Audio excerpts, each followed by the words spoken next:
Again, if they never did anything beyond War Pigs, one song is all you need. One song to be remembered by. One song that will always put you in a high plateau of respectability and recall. War Pigs would be the song. Fantastic, man. Damn. Give it up for these guys.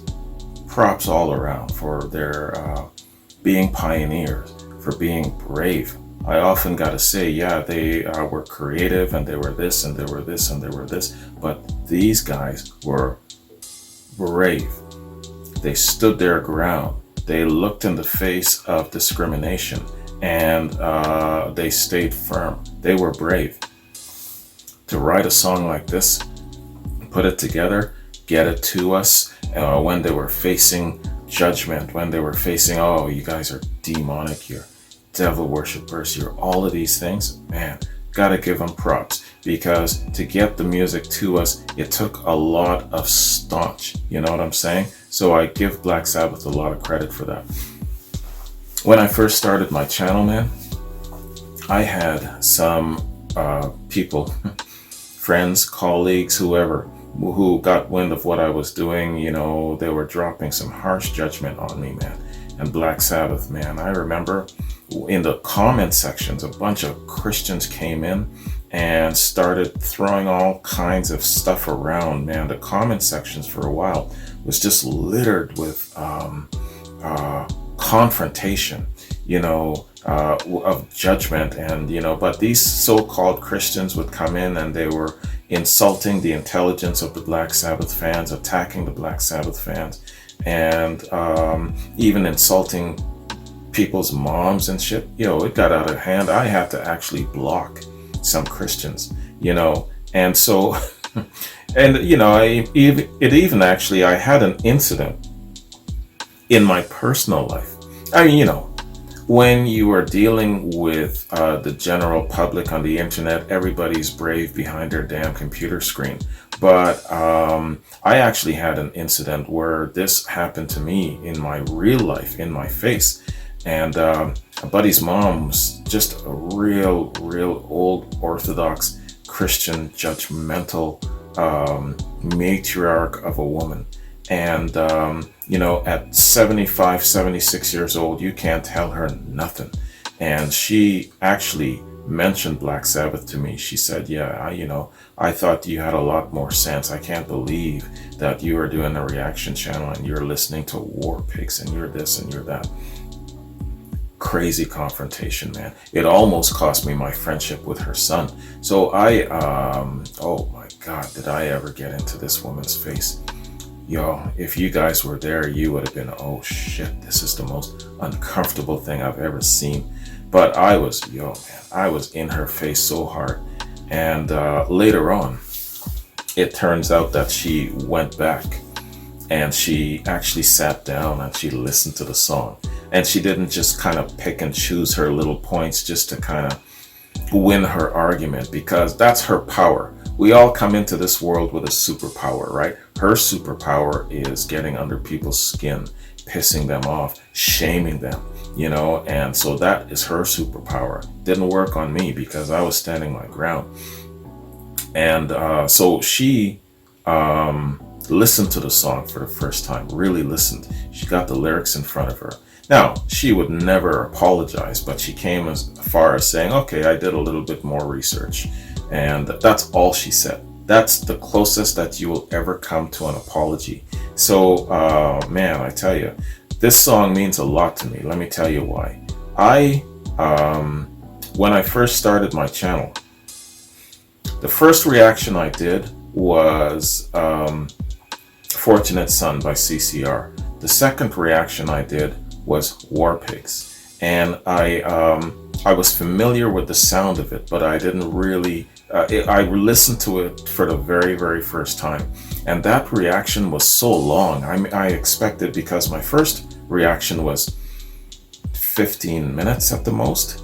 And I expected the same, but I had so much to say. That reaction lasted almost an hour, man. And that was my first I don't know, real awakening to Black Sabbath. And I just hold them here. I hold them dear. They're one of my favorite bands. They're, when you talk about rock and roll and classic rock, I hold them up there. And every single Black Sabbath reaction, I always refer to War Pigs. I use War Pigs as an example to showcase great music structure. I love the structure of this song, how they load you up in the front end with the meaning and the thought-provoking elements of it, and then they go into that stretch in the middle, stretching out the song. And of course their epic musicianship is fantastic with it, but it has serious impact if you pay attention.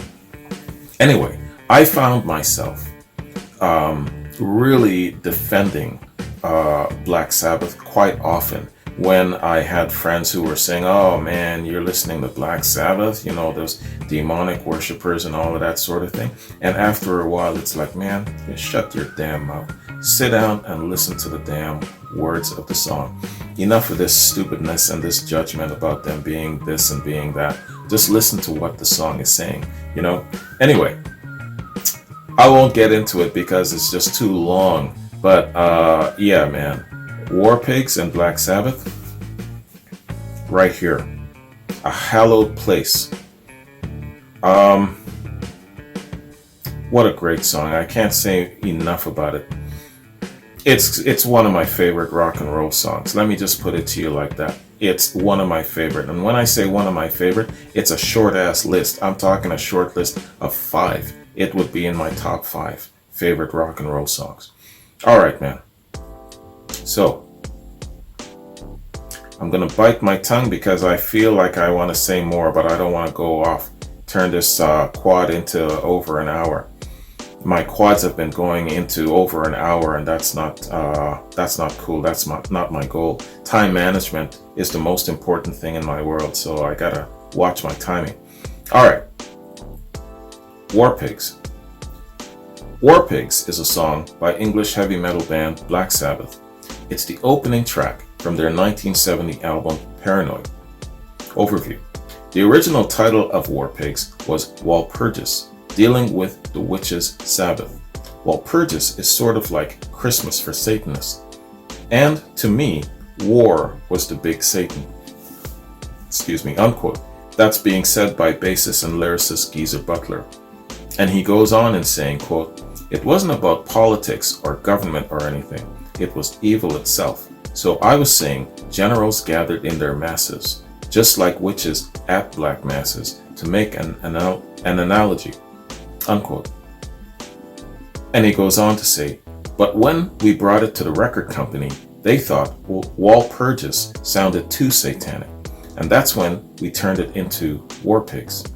But we didn't change the lyrics because they were already finished, unquote. Geezer Butler. During this time period, mandatory army service had recently ended in England, but with the Vietnam War raging, many young men feared they'd be conscripted to fight in it. Quote, that's what started this whole rebellion thing about not going to war for anybody, said Butler. I was dreading being called up, the lyricist recalled. Prior to its official release, the band often altered the lyrics significantly when performing it live. Yeah man, Ozzy went off there. An example of this can be found on Ozzy Osbourne's compilation, The Ozman Cometh, which features an early version recorded by Black Sabbath for BBC Radio 1 on the 26th of April 1970. While Butler has said that War Pigs is totally against the Vietnam War, about how these rich politicians and rich people start all the wars for their benefit and get all the poor people to die for them, vocalist Osbourne has stated that the group knew nothing about Vietnam. It's just an anti-war song, he said. The song's instrumental outro is entitled Luke's Wall on US releases of the album. Okay, it's Luke's Wall. The instrumental part. Okay, I won't forget that. I'm always trying to recall what it's called. Luke's Wall. I could have sworn that it was Ladder or something like that, but I must be thinking of something else. Luke's Wall. Got it. The addition of the air raid siren and the speeding up of the song's end were done by producer Roger Bain and engineer Tom Allen. The band had no input in these decisions, though they were pleased with the results. Good, being open-minded. Legacy. Martin Popoff has called the song an ugly anti-war classic, now considered one of Sabbath's top 2 or 3 most endearing compositions. Guitar World described the song as the greatest HM song ever. The magazine also included the song on their list of the 100 greatest guitar solos and ranked it in 56th place. Steve Huey of AllMusic called the song a standard. Yeah, well said. Simply put, well said. It's a standard, man. The song is notable for its publication in the American folk music magazine Broadside, which normally did not feature rock songs. War Pigs was one of the 40 songs featured in the Music Monday series of the Musicom, and thus part of the Reporting Vietnam exhibit as a major musical reflection of the time. Absolutely. Yeah, the presence of War Pigs, man, definitely. It'll be an irritation to some, and it'll definitely be an inspiration for others. Yeah, so it's got some great uses there. I'm sure if you are a politician back in those days, that song made you probably stop and think every time you heard it. Had to have. Yeah, man, what a great song. You talk about an iconic standard in our culture. This song is it. Fantastic song, man.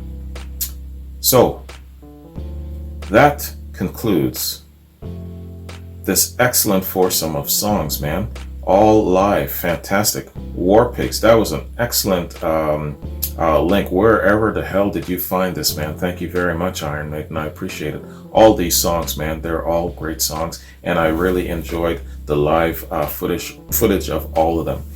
Excellent. So, I'm just scrolling down here to see what notes I've left for myself. No specific notes, man. I just got quads, lots and lots of quads. Quads for Arnie, Jeffrey, Patrick, Antoine, Charles, Jupiter, just to name a few. Don't be hitting me up saying, oh, you didn't name me in your lineup.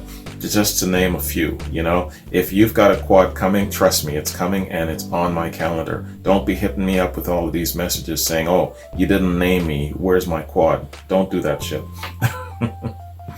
The life.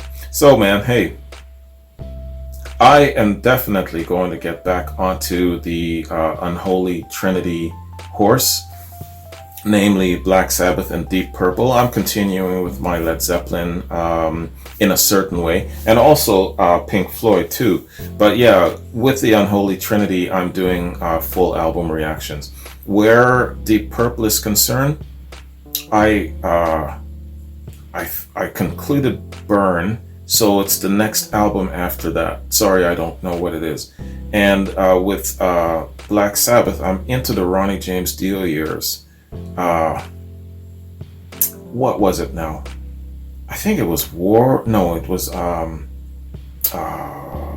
Mob Rules, if I'm not mistaken. So the next album after that. So I'm continuing my journey with the Unholy Trinity, and full album reactions for Purple and Sabbath, and then song to song for Zeppelin. I'm into the Zeppelin, well, not yet actually. I thought I was going to break into their live stuff. I've still got to complete some live stuff from The Song Remains the Same, but it turns out that I'm not done. I thought I was done after Coda, but I'm being told that I'm missing out on a few things, namely some instrumental stuff. So I'm going to conclude all of those before I get into their live stuff. Anyways, man, this was a great assembly of songs. Iron Maiden, thank you very much. Thank you also for your patience. I got a little bit delayed there with a few things, so your reaction is running a little late. So thank you for not pestering my ass. Anyway, I am going to bounce because I'm sure this was well over an hour,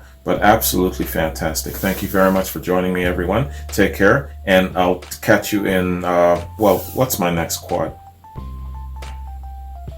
I don't know what my next quad is. I think I'm getting close to the number 100 mark.